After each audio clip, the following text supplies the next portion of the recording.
Hey, everybody. Hello. I'm here with Eva. It's virtual water cooler time. So come and join us. Come and have a conversation. We're going to talk zone of genius because Eva had a really awesome, and I'm so glad you're doing this. You had a really awesome 3-part email series on this. So for those who don't know Eva, you know me, Kelly Hoey, author of Build Your Dream Network. If you don't know Eva, you should. She is a thought leadership advisor and strategist, mostly and focusing on, I know strategist, not in a bad Machiavellian way, but Machiavelli, not so bad either.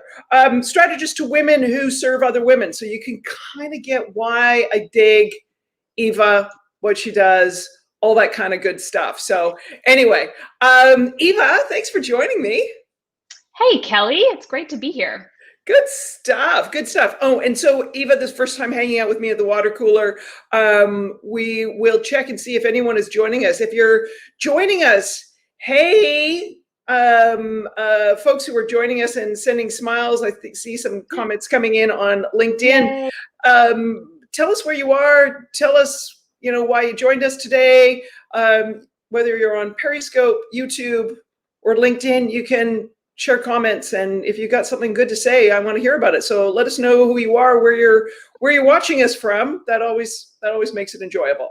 Okay, and it's always on these videos. It's like, oh my God, the freaking bangs! It's going to drive me crazy. Same. I'm like, I usually when I'm on Zoom, I try to turn my self-view off so I don't spend the whole time fixing my freaking hair. Yeah, I try to do that as well, and then I watch the video afterwards, and I'm like, why didn't someone tell me about my bangs? Maybe Clearly, my zone of genius is not getting my bangs right. So, hey, from the Dominican Republic, thank you for joining us. This is awesome. All right, Eva. Yes. You had a 3-part email, like 3 emails, zone of genius, and you got some issues with it. Let's just go through these one by one. Let's do it. What's the first thing you dislike about this whole concept of zone of genius? And so for anyone who doesn't know what we're talking about, the Venn diagram, describe that and talk about what the first thing you dislike about zone of genius. Yeah, so I want to start by saying there are a lot of great ideas out in the world, and especially all around the internet. And sometimes ideas that sound great, I find don't make me feel great. And I think probably a lot of you watching or listening can relate to that, where something that is a really well-regarded or well-renowned piece of information or idea or concept might be really trendy, just doesn't quite sit right with you. And that was the case with the zone of genius. I mean, I learned about it. It's a concept that Gay Hendricks shares in his book, The Big Leap. And the idea is that rather than trying to improve on skills that maybe don't come very naturally to you, instead focus on what he talks about as your superpower, working in your superpower. And that's like the unique skill that comes most naturally to you, and that will make your work life run much more smoothly. You'll feel like you're just effortlessly, work is effortless because this is the thing that's your superpower. So that's what the concept is. And there's a lot to like about that, I think. Yeah, it sounds like sort of a comfy sweater. Okay. Who wouldn't want to, work in their superpower? Like, why would you complain about that concept? However, I still felt like something about this is not clicking for me. And what often happens when something that's really trendy doesn't click, you might feel like, oh, well, there must be something wrong with me. Why don't I get this yet? What's my problem?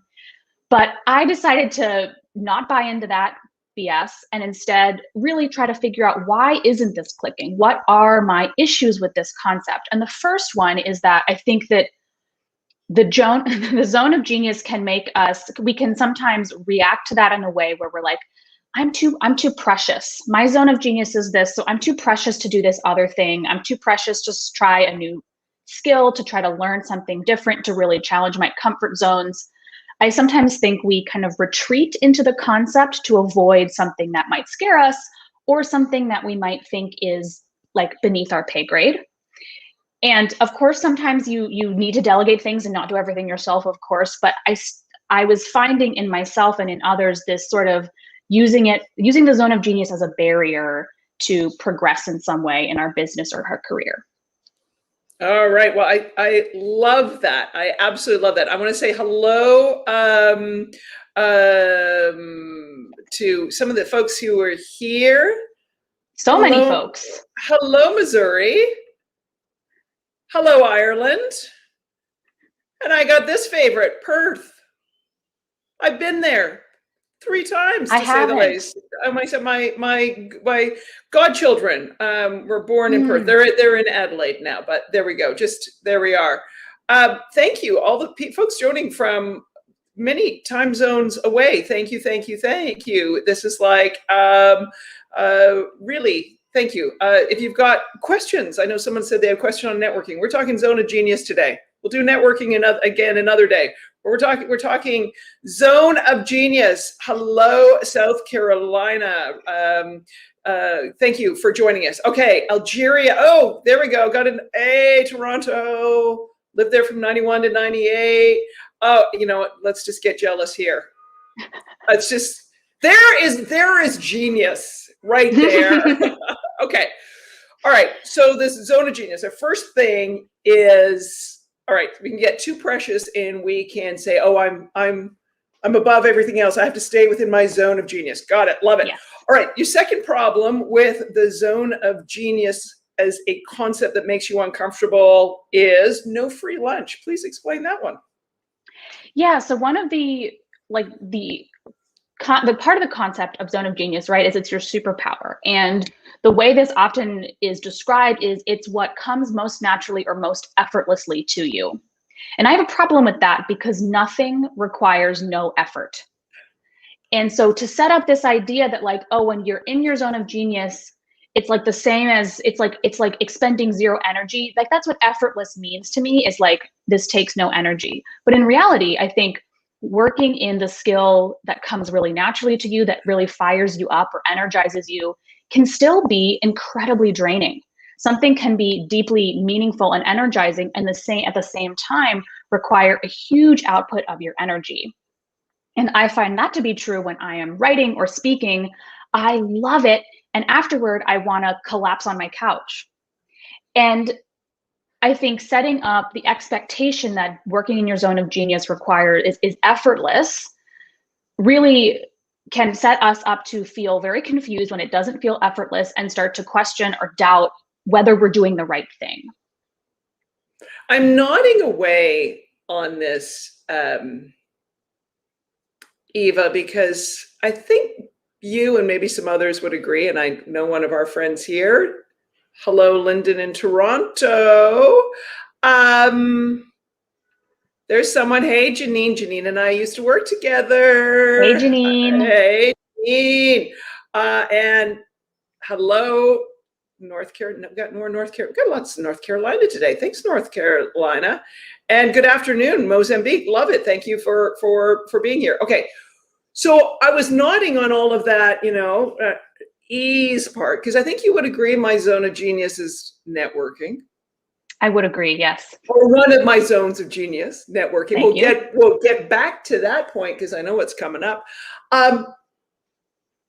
It ain't easy. The part you made on speaking and writing, getting a book published, talking about it. I love it. I need to remind myself that this is something that I'm good at. Otherwise, I got to tell you, writing and promoting a book, and all of that, I think even Stephen King with all his bestsellers would argue that it's never easy. You enjoy doing it. And I know we're going to get to that piece on this. Let's not jump too far ahead there, Hoey. But it ain't easy. So I like that no free lunch part about this. All right, let's jump in to the third part of Zone of Genius. Let's talk genius. What's your problem with the word genius, Eva? Bring it on. My problem with the word genius is that it's so freaking lofty. It's like, geez Louise, genius? Are you kidding me right now? Like that's quite an ideal to strive for. And what I think is true for a lot of us is the skills that come really naturally to us that make us feel energized, even if they also can be draining, they don't feel genius level because they feel so natural. They feel like they're like, well, like in your case, Kelly, like maybe for you, networking is sort of like, well, duh, you just do this and then you do that. And that's just how you do it. It doesn't feel like some ingenious skill you've acquired after like, you know, hard work and getting your PhD. No, it's just a thing that really makes sense to you. And that's amazing. But in my case, you know, for writing and thought leadership and speaking, it's like, to call that ingenious just feels like I'm really putting myself on quite a pedestal. And I don't mean to downplay, you know, those skills. They're incredibly valuable skills. But I think for a lot of us, what comes naturally to us, what we are drawn to do, what we love doing, just feels very ordinary to our life experience. And therefore to try to say that it's a genius thing is just, again, doesn't resonate with me. I mean, genius is the kid who's come up with a different fire extinguisher that might save homes in, I was reading this in the news, might save homes in sort of drought-stricken areas. And when you think about all the wildfires experiencing, you know, in California, in British Columbia, whatever, this kid, this like 18-year-old kid who's come up with this new fire extinguisher that you can put around your home, that's genius, right? Like, to me, I'm like, okay, right? You think of those kind of things that improve mankind, but maybe it's my middle class upbringing and sort of always feeling I was never top of the class that I'm like, yeah, I'm in awe of genius. And yes, when I think about my superpower, if I can digress, you'll love this story. You know, my former boss, Janine Ned, who said hello earlier, she'll remember my former boss, Tim, told me back in like 2006, you need to tell people what you do, Kelly, about networking. You do this differently. And it was exactly as you described it. It was like, duh, doesn't everyone do it this way? And I think I told him with a few laced profanities that he was an idiot. I did tell him he was an idiot, but there was probably a few other words before idiot. And then, you know, lo and behold, I write a book on networking years later. So it's like, what the, you know, like, yeah, the word genius kind of makes it lofty. I mean, should it be zone of smarts? Zone of skills that you like? I mean, really, like, yeah, yes. I think that the word genius is very alienating for many people. And that's not a problem with you. And it doesn't mean that if you don't think your skills are ingenious, that you have low confidence. Like, I don't think there's necessarily a correlation there. I just think that word is very lofty for a lot of people, and therefore perhaps not the most accessible way to talk about the things that you're really good at or that come naturally to you and that you enjoy.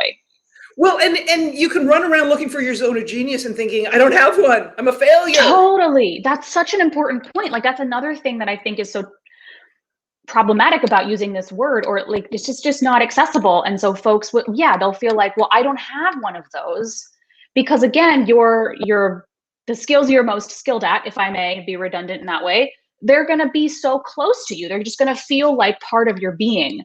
And so it can be like, well, this thing like networking or writing or speaking is just like, could that really be ingenious? Maybe, again, that's why I got to like, maybe this is just not a very effective word to use for a lot of us.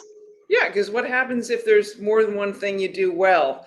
What happens, yes, if you're so close to it? What happens if your thing that you're really good at isn't, you know, curing cancer and saving the environment? All of a sudden it's like, well, it's kind of, you know, my brilliance is kind of boring. You know, Yes. does that make it genius if it's dull? Like, and you're hitting on something else here. And if we're not, you know, zone of genius, is what is the zone of? Because there's something else I know I'm really, really good at, but it doesn't rock my world. And so that's why I don't do it anymore. So let's talk about, what do we replace zone of genius with? Yeah, so what I love resonates really strongly with me, and hopefully with everyone who's watching and listening, is zone of joy. part of the reason I like it is because it starts with the same just sound as genius. So there's a lot of symmetry there, and I just enjoy that. But also, I think joy is what I love about the concept of joy is that joy is something that you can cultivate doing whatever you're doing. You can access it when you're doing a skill that's very close to you, that feels very ordinary to you, or if you're striving to learn something new and really challenge yourself.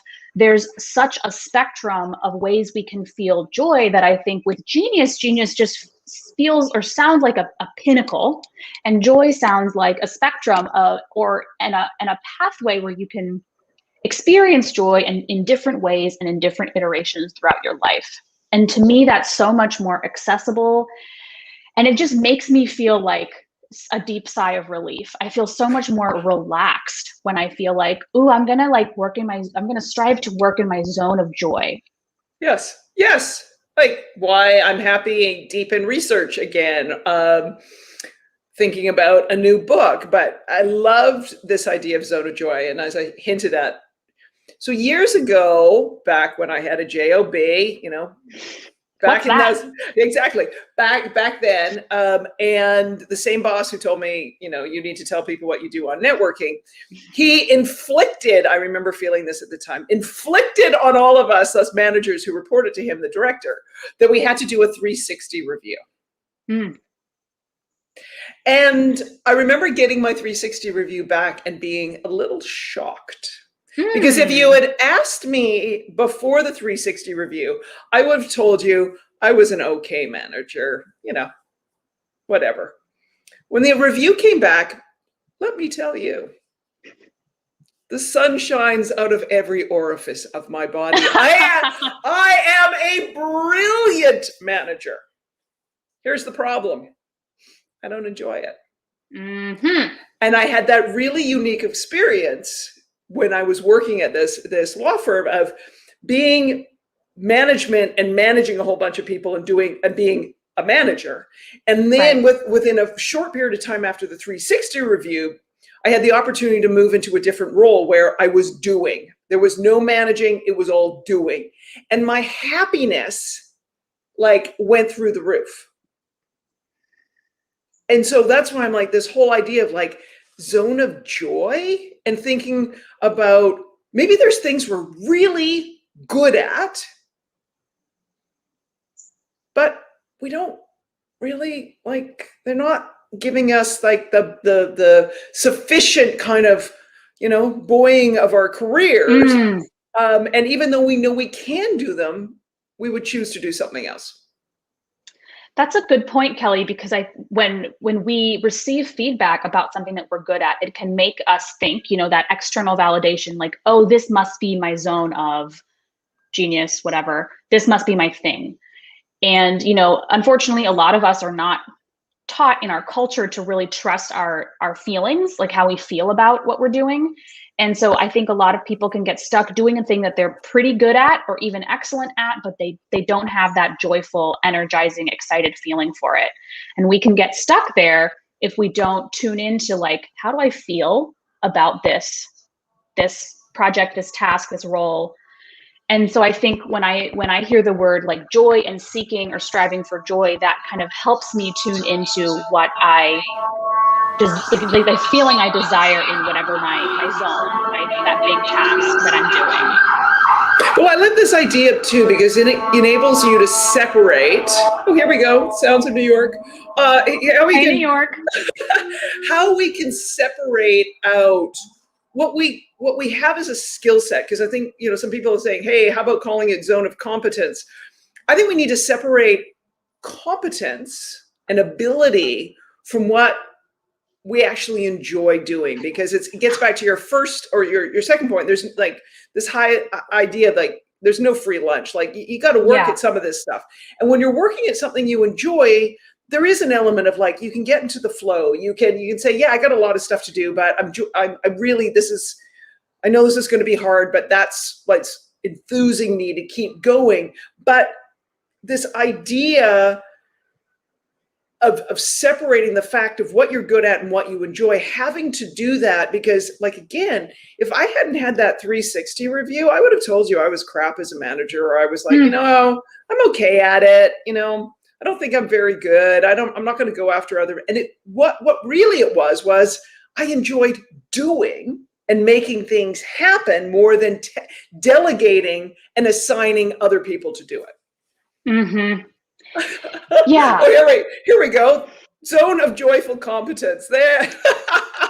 Well, that's interesting, right? And so Gay Hendricks, who created the zone of genius idea, he talks about, he has sort of like a pyramid of zones, right? And the bottom zone is your zone of competence. And that's like things that you can kind of do, you're like fine at them, but they really like get on, like you don't like them. They're annoying, right. you don't enjoy the process of them at all. And I mean, a universal truth is that like, it's a lot more fun to be good at something than to be bad at something. That's just true. But I think for many of us, certain people are going to be drawn to like weeding through code and finding bugs. And like, that's going to be satisfying to them. Others will find satisfaction in creating art or networking and connecting just the right people at just the right time. I think it's, I say this to myself and to my clients a lot, like becoming a student of yourself, like what makes you feel different ways. And, like it's not in my zone of genius or joy to wash the dishes, but like sometimes you have to do things that you're like competent at because they're part of being a human. And I'm not trying to make the case that we just bail on all of those activities. Sometimes we just have to do stuff that we're competent at. But I think it's valuable to strive to find that joyful connection in the work that you're doing, the work that you're moving towards, whatever it is that you're creating. And in addition to that, Kelly, I want to circle back to something you said, which is you were talking about like, being skilled at networking. That's a different process than writing a book about networking, even though they're both about the same, skill set or practice or ability. And that's, the things that we're really good at and we really enjoy still come with a lot of like ancillary tasks that we probably don't enjoy, and that but there's still part of the thing. And the fact that we don't enjoy the nitty gritty stuff or like some of the admin or the logistics doesn't take away from the fact that we still really do get in that zone of joy when we're doing the actual work. Right. Does that make sense? Yeah, when you keep it in part of like the bigger perspective of what these other tasks and things relate to. And overall what that all means. But yeah, this idea of what you're good at, what you enjoy, and then like focusing on it. Like, if I had stayed in the JOB world, just keeping moving up the ladder and doing more and more oversight and not a lot of doing, like, I'm really glad that I had that moment to step away from that, because it was like, oh, right. No, I like creating things.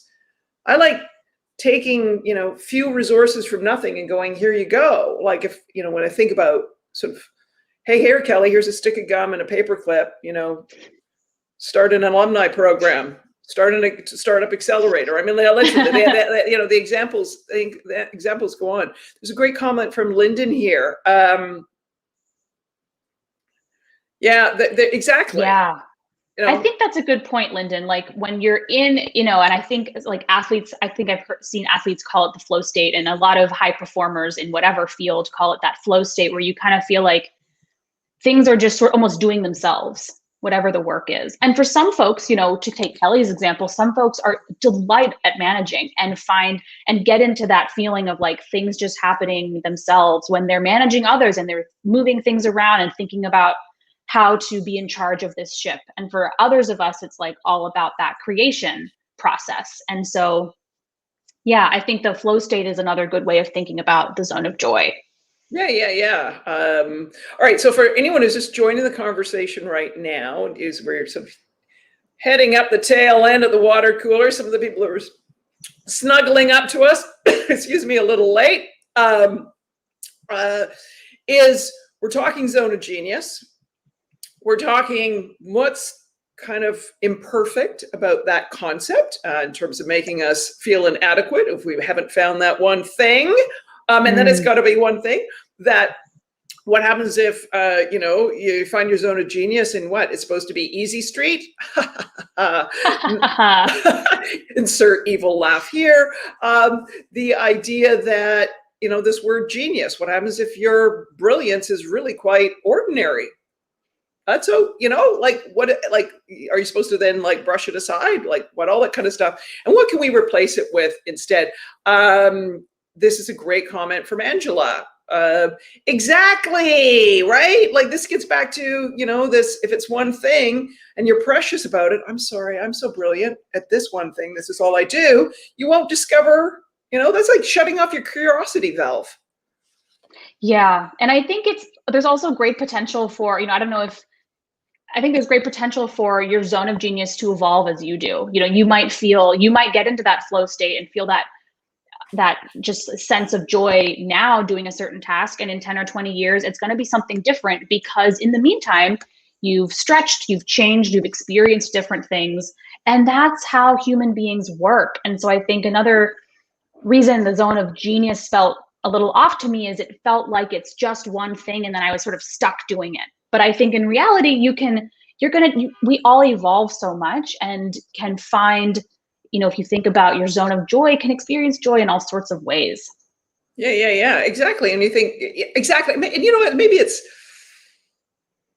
like a learning experience, like, things and ways to find your sort of what it is that kind of rocks your world, like the zone of joy. In Eva's terminology, I sort of think about for people like, at the end of every day, think about, like, reflect on your work day. What are parts of it that, even if it was a hard day, even if it was challenging, even if you were frustrated at times, what was it about that day? Because sometimes it is in the work, the hard stuff that we're like, yeah, it was really sucked, but I really enjoyed this. Like, note those things down so you can start noting the pattern. I had that great, like literally overnight from, having a budget and staff and an office with a door, right? To no staff, no budget, and a cubicle. And my happiness at work did this. So I had it like in my face. But if you don't have that situation, sort of take note and then reflect on that to think about, where your joy with work could be, and certain tasks and things may reveal that to you. And I think similarly, if you look back, it can be helpful to reflect on your childhood or your younger years, what you really enjoyed doing, because we second guess ourselves. We tend to second guess ourselves much less when we're younger. We just kind of go with stuff. And I know for myself, like one of my zones of joy is making new friends. And for a long time, I thought that was like the stupidest zone of joy because like it's so third grade to just like, I make new friends.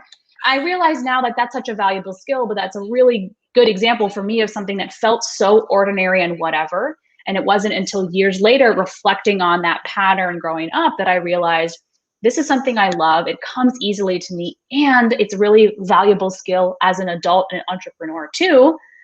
Maybe not, maybe you don't use the exact same language, like, hey, do you want to be my friend? Although I do sometimes. But, that doesn't feel like a genius level capability to me. It just feels like something I enjoy. Right.